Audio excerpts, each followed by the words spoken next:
Hello and welcome to Health Matters on Channels Television. Thank you for joining us. I am Mary Alale Yusuf. Allergies occur when the immune system reacts to a foreign substance such as pollen, the venom from bee stings, or pet dander. It could also be a reaction to food that doesn't cause a reaction in most people. The immune system produces antibodies when allergies occur, which identify a particular allergen as harmful, even though it isn't. The European Journal of Allergy and Clinical Immunology estimates that 25 to 30% of the world's population is affected by allergic and hypersensitivity conditions. Allergies represent the fourth most common chronic disease category in the world. My guest is consultant family physician and vice president of Medical Initiative Africa, Dr. Agbo Ebuta. He joins us from our Abuja studio. You're welcome to the show, sir.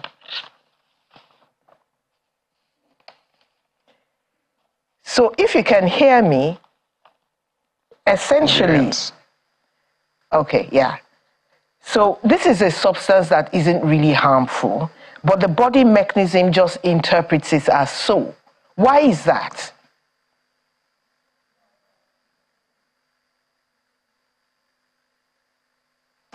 Well, just to take it back a bit, if to contextualize it a little further and deepen the understanding before we try to attempt to explain it, if Nigeria was a body and we had the army, members of the armed forces as our immune system defending the territorial integrity of Nigeria, and we had some invasion by the Cameroonian army, the gendarmes who crossed the border. So the Nigerian army will attack the gendarmes, and that would be a proper reaction. It would be an attempt to knock off these foreign interlopers. But if, for example, the ambassador, the Cameroonian ambassador to Nigeria were to wave a white flag and visit Nigeria, and the Nigerian army were to attack him, that would not be proper. So the body reacts to foreign substances that it shouldn't be reacting to. And there have been several explanations on why these occur. The exact reason in multiple situations are not clearly categorized and properly established. However, the factors are mainly because some people inherit those predispositions while other people acquire those tendencies. In terms of inheriting those predispositions, what happens is that the immune system of the person affected is programmed in such a manner that there are certain chemicals that are present in the environment that when those chemicals would come in or find their way, either by maybe ingestion, that is by swallowing, either by inhalation, that is into the airway, or either by direct contact with the skin, so to speak, or any other form of contact, even by injecting through the vessels, the body would sense that these organisms are foreign, and the members of the immune system, which are critical, which will essentially be the lymphocytes in this case, would produce certain chemicals to knock off these foreign bodies and neutralize them in an attempt to protect the body. Even if these foreign bodies are inert, so to speak, they try to knock them off. So that has to do with the programming of the immune system. Now, that programming of the immune system can happen at several. It can happen in utero before the child is born, but usually within the first few months of life, upon delivery, when the child is exposed to multiple stimulus from the environment, there appears to be an immunological reprogramming of the immune system. So the immune system at that point in time encounters multiple allergens, that is stimulants, and in encountering them, is adjusted to recognize them. Most times, most of those stimulants are recognized as inert, meaning that in future, when the person is exposed, the person would not respond. But a small number of them, for multiple reasons, will be recognized as foreign.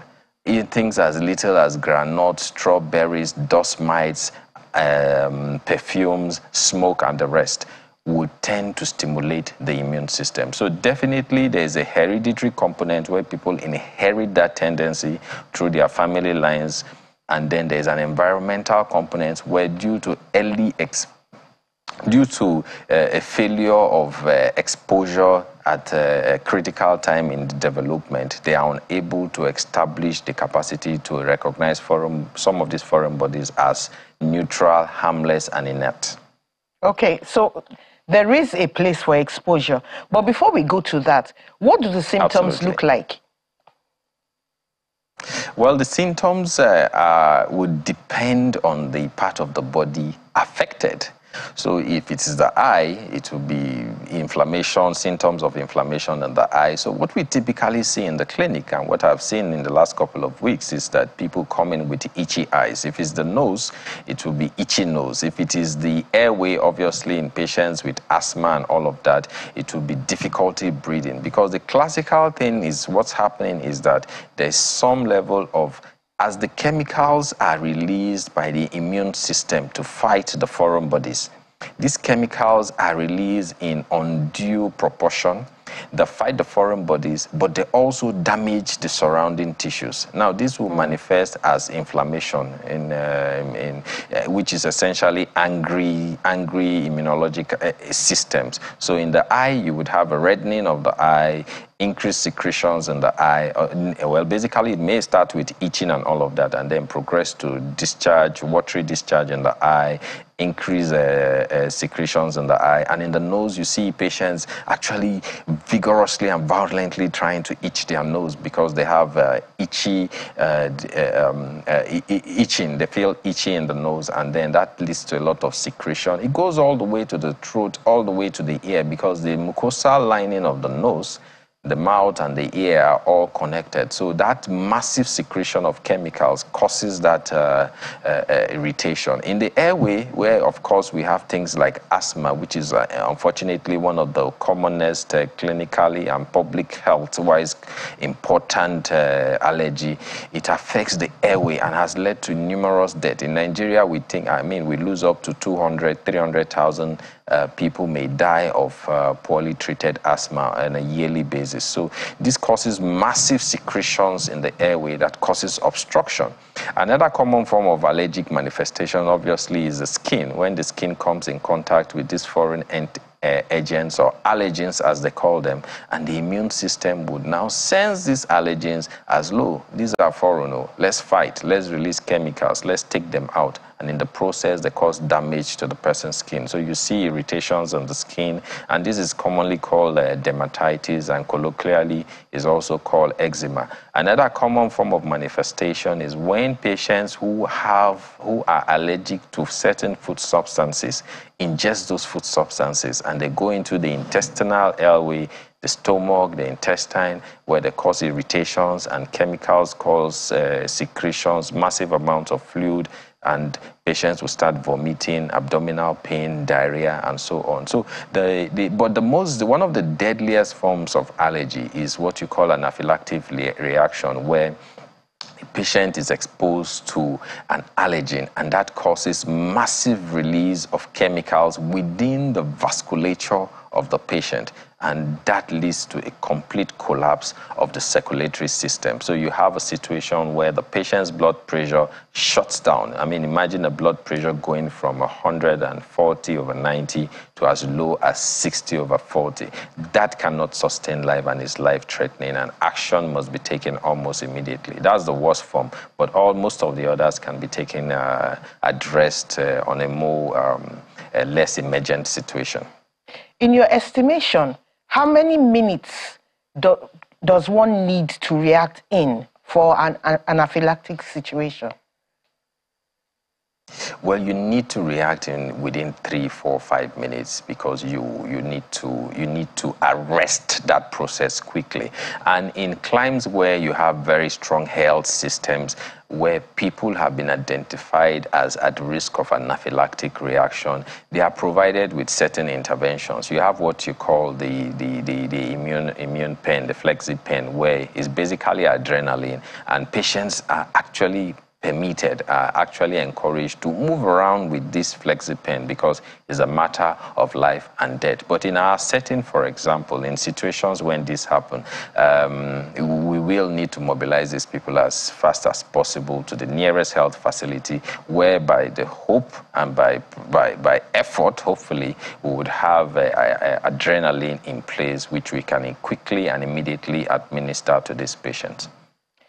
Can this reaction, this life-threatening reaction, be the first reaction to an allergen? What I mean is, the person has not come in contact with this allergen before and comes in contact for the first time. Can it result in this anaphylactic reaction?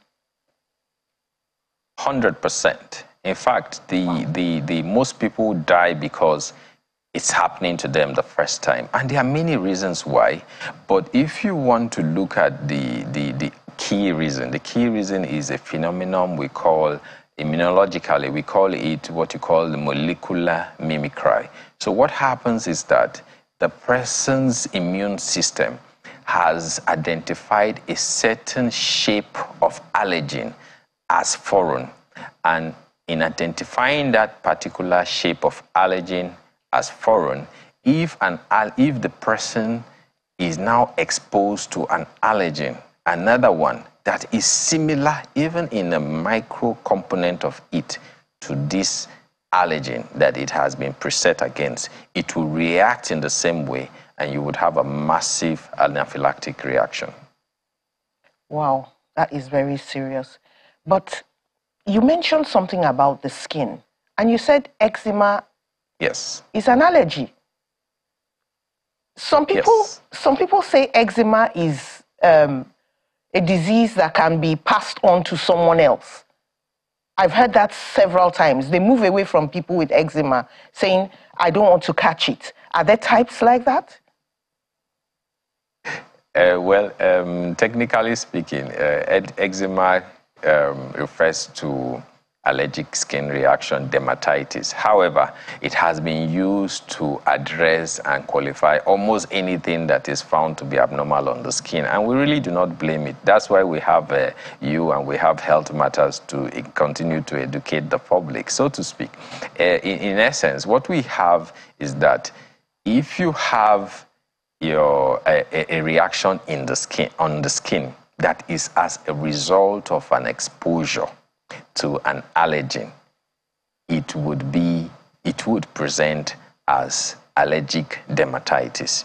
Yes, there is a wider term called dermatitis, which would just mean inflammation of the skin. But to a large extent, allergic dermatitis is a major subcomponent of skin inflammation, which is driven by exposure to allergens. So you see some patients would present in the clinic, they have just bought a new watch, and they've bought a new necklace or a new earring, or they've just bored a hole in their nostrils and they have a new nose ring there, or they have a leg chain, and they notice that along the sides where their body has come in contact with any of these ornaments, they notice some changes in the skin and they are reacting to it. It's been found that cheap ornaments which contain nickel are one of the #1 culprit of dermatitis when it comes to ornamentally related dermatitis. Other forms of dermatitis as skin reactions are things like certain creams which people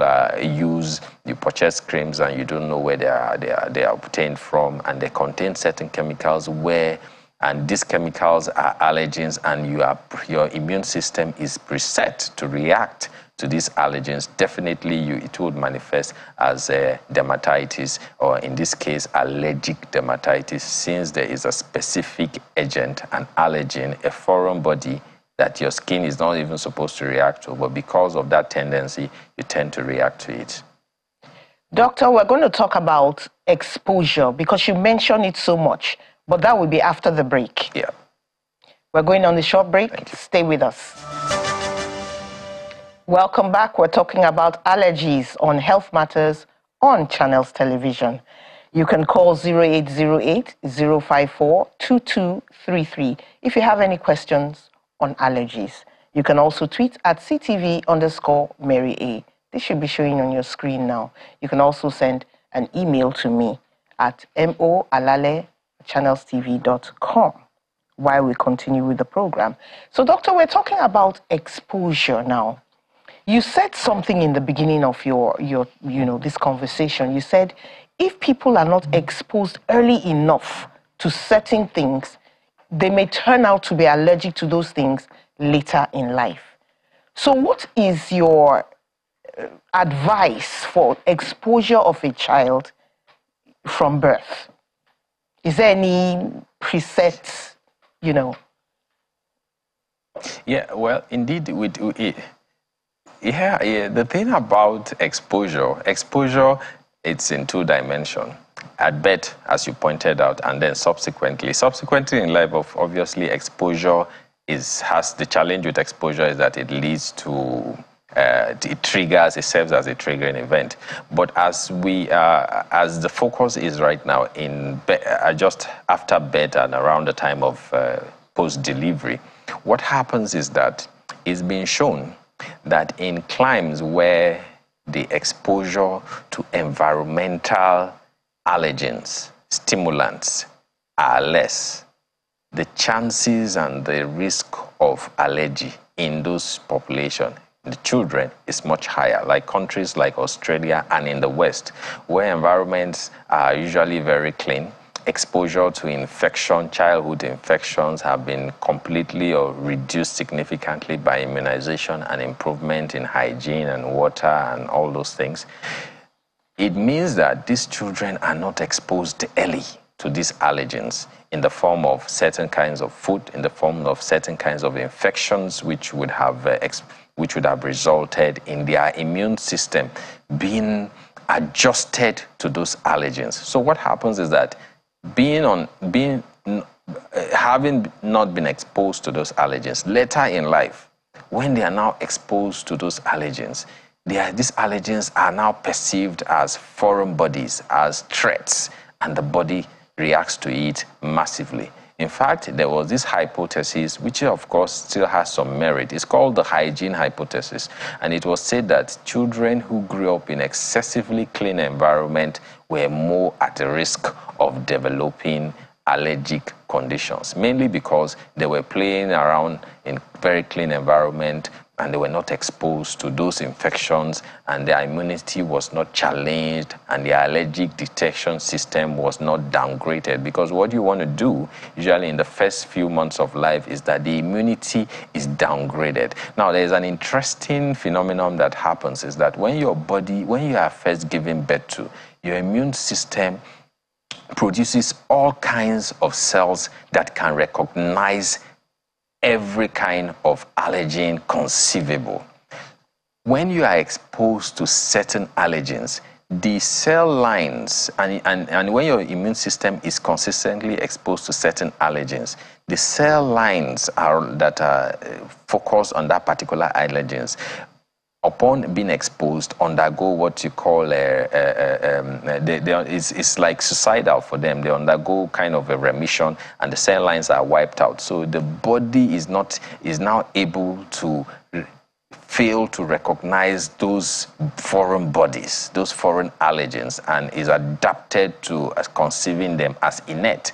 Now, if that fails to happen, those cell lines, we should have identified some allergens that you are commonly exposed to, that you shouldn't react to, that your body should sense as innate, will persist. And a couple of years later, you're exposed to milk, you start reacting. You're exposed to dust mite, you start reacting. You're okay, Dr. Ibuta, egg white. Let me quickly take this call. Sorry to cut in. Yes. Let me quickly take this call from Jacob. Hello, Jacob. What's your question?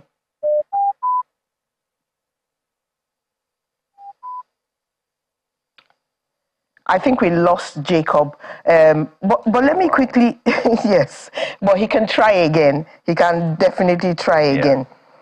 You mentioned milk. When it comes to food, Yes. how do you differentiate between an allergy and an intolerance? Or are they the same thing?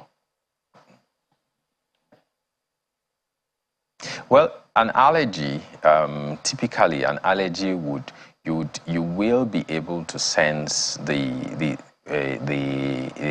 may be able to do certain forms of test which you can detect the allergic organism. So for example, you have a skin test and you have a blood test. Now the skin test allows you to pick certain components of the allergen and you put it on the patient's skin after making little incisions and then come back after a period of time to check whether the body has reacted to it and what kind of reaction and how severe it is. That would help you to more objectively differentiate an irritant from a specific allergen. So just placing an allergen on the skin of an allergy person and placing an irritant on the skin, the allergy reaction are typically characteristic, and an irritant that is irritant to the GI system is not likely to cause the typical allergic reactions we'll see in the skin. So that is also one way.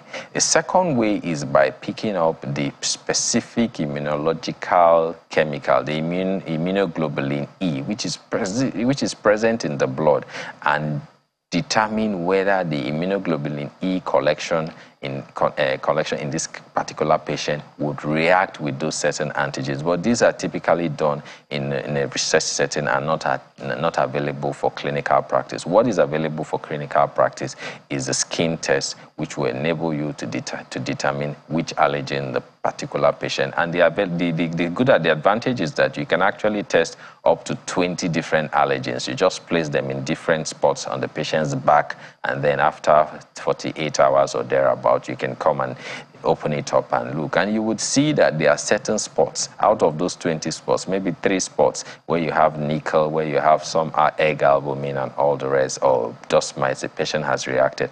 And that information is critical in managing patient, because you take it back to your patient and say, you look, you're allergic to this, and this is what you should avoid. And if you're exposed to any of them, this is the next step. You need to get some clinical consultation and get some intervention. Let's quickly take this call from Aaron in Abuja. Hello, Aaron.